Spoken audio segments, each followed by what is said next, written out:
$100 million in kids' content to battle woke Disney.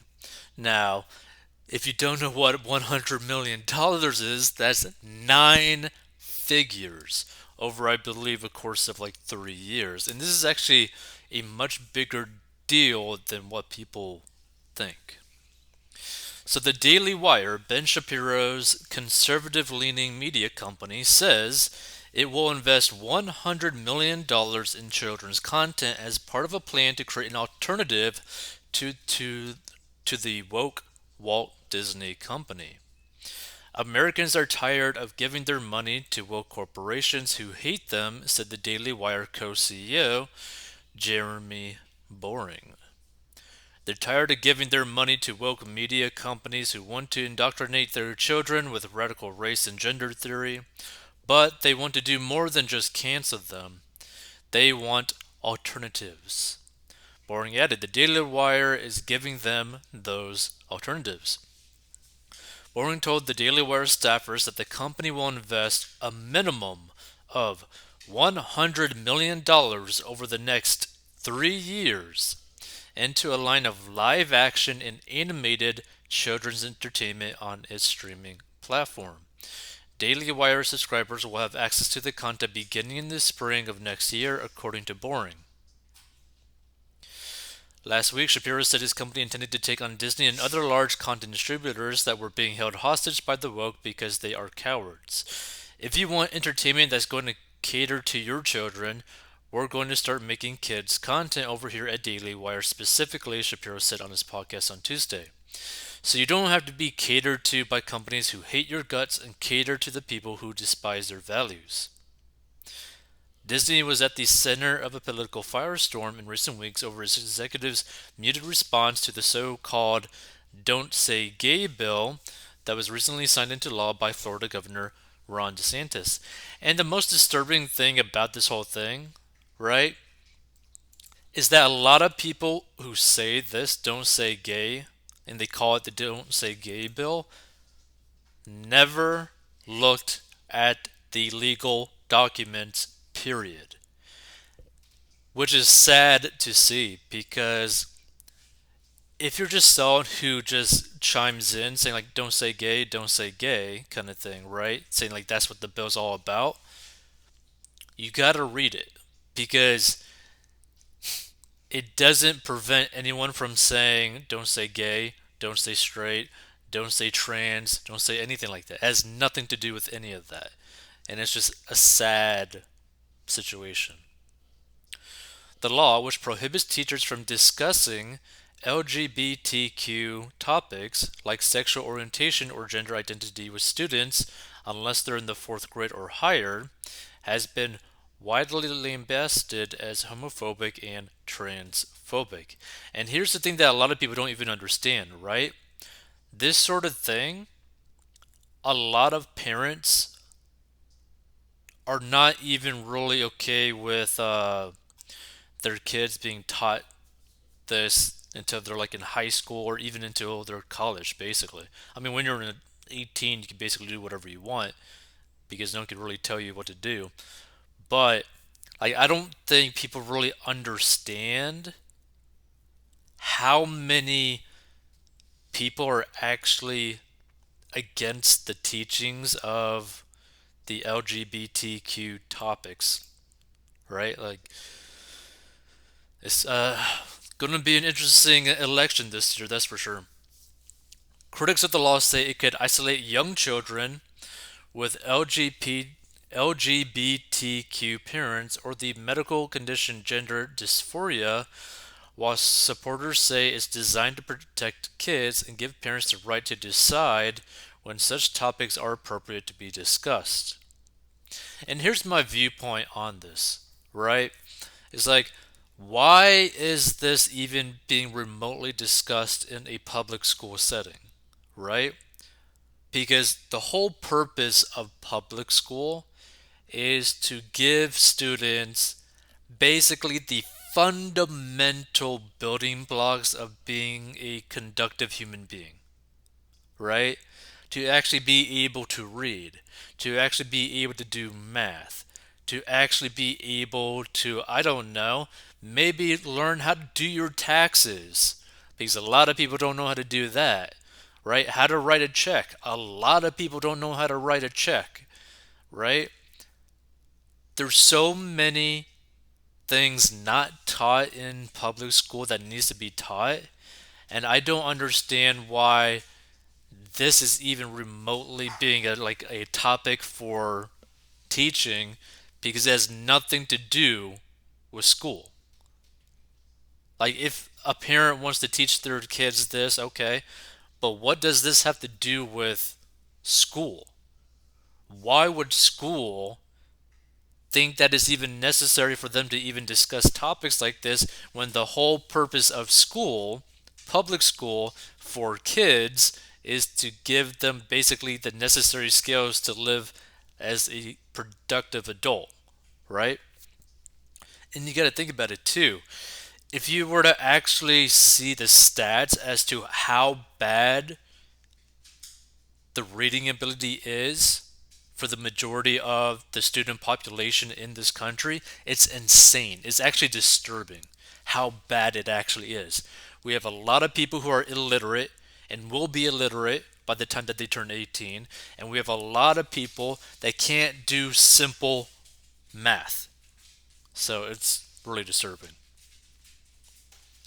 So Disney workers staged a walkout last week when the company initially refused to denounce the legislation, prompting the firm to issue a statement Monday saying the bill should never have been signed into law.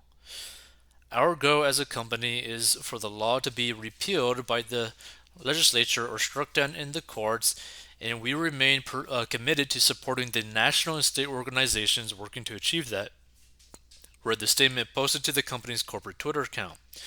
We are dedicated to standing up for the rights and safety of LGBTQ plus members of the Disney family, as well as the LGBTQ plus community in Florida and across the country.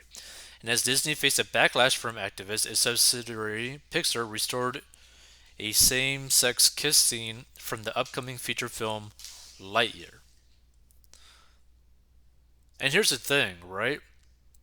I believe within the bill, you could still technically have a teacher bring like a student to like a private setting and be able to discuss these topics with them still. Where like I think the bill doesn't even prevent that from happening. So there's a lot of people that are going against this bill that have probably never actually read it or any part of it. And that's the most disturbing thing about it. And that's the most disturbing thing about any bills that are like getting signed. A lot of people who are either for it or against it have never read it. And that's something that's really disturbing, and a lot of people really need to change. Like, if people were to realize, like, wait a minute, like, do you guys even know what's inside the bill? Do you guys, ladies, whatever, even understand that nowhere in the paperwork of this bill says that you can't say gay? Like, it's honestly a depressing sight, right? Because it's like, why is this even a major topic point in elementary school? Like, think about that. Why is this a talking point in elementary school? This might be something completely different, let's say like a high school, but in elementary school? Like, why? Like, that makes no sense at all. Like, at this grade level, shouldn't you just be helping them learn how to read, how to write better, how to do their math?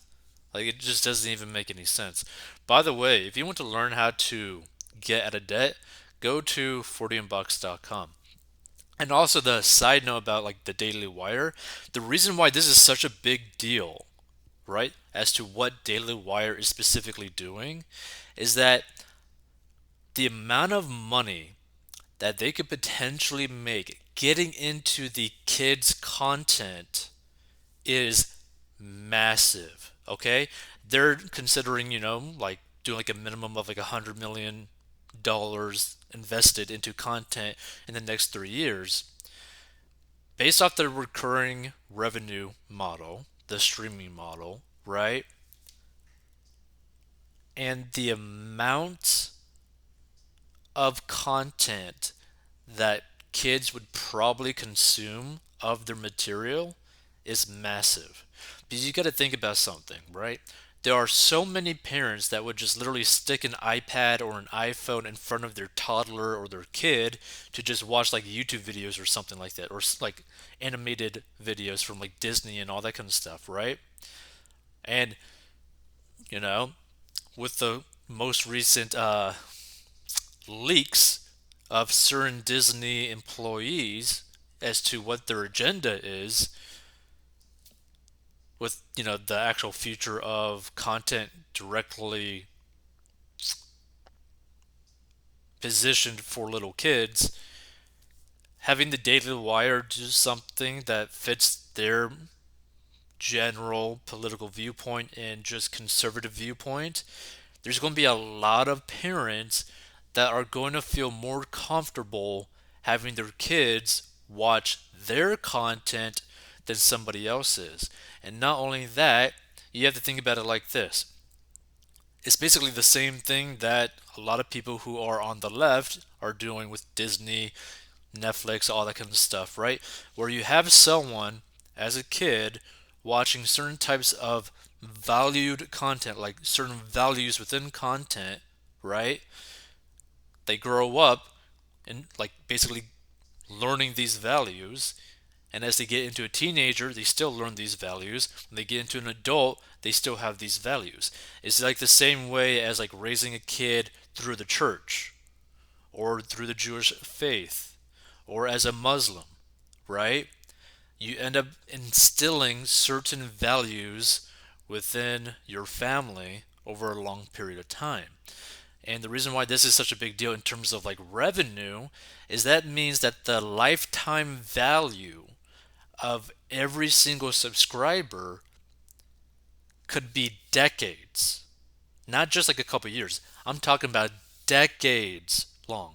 Because you got to think about it. How many people used to watch Disney when they were kids that still watch Disney now when they are like in their 30s or 40s or 50s? Like, think about that for a second, right? How many people still consume, still spend money on Disney products? A crazy amount of people. So you got to think about that. That's decades of being a customer, thousands upon thousands of dollars over the lifetime of those decades, right? So instead of just like thinking like, oh, I'm just going to like sell one product for like $10 or $20 or $50 like a movie or something like that, you end up basically having someone like the lifetime value of a potential customer being in like $5,000, $10,000, $100,000, maybe even $1 million, depending on the products or services or timeshares or all that kind of stuff, right? Like, think about it. Disney, right, has a bloody Star Wars hotel thing that they're charging like 20 grand a night for, right? And people pay that. So you can kind of see that when you build up this basically funnel to have content being absorbed by your audience for a very long time, I'm talking decades, there's potentially a lot of money at play. And this is the reality. It would not be surprising if the Daily Wire itself ends up becoming a multi-billion-dollar company based off what they are doing and the money that they are making, right? I believe on a recent podcast that Jeremy Boring did, that he actually disclosed that I think last year or something, Daily Wire was making over $10 million a month, I think, in profit, right? So they made over $100 million that year. Like that is crazy. That is some massive amount of money.